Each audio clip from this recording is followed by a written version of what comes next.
Azimio la Umoja One Kenya coalition says it has chosen to agree to disagree with the final report issued by the National Dialogue Committee on the contentious national issues that had seen the opposition coalition halt their weekly demonstrations.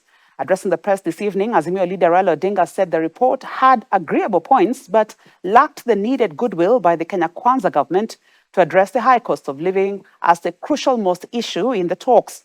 Raila now says the opposition will be engaging Kenyans in the coming weeks in efforts to ensure their calls for reduced levies and taxations are addressed by the William Ruto administration. The Bipartisan National Dialogue Committee released its final report last weekend, with President William Ruto expressing his satisfaction with the report, stating that the recommendations were among key policies already being implemented by his government.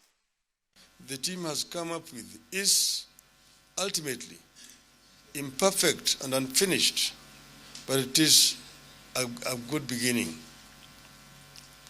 We have agreed to disagree on the most important matter to us. We made what we believed were reasonable proposals on how to address the rising cost of living. But the government side flatly refused, terming it their exclusive business and further arguing that they got the mandate of Kenyans to execute their Kenya Kwanza economic agenda.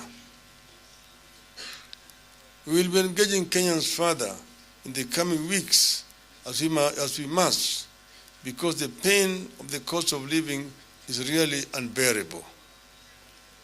In the coming weeks, the majority of Kenyans will be carrying the burden of increased school fees besides the many crises in the education sector.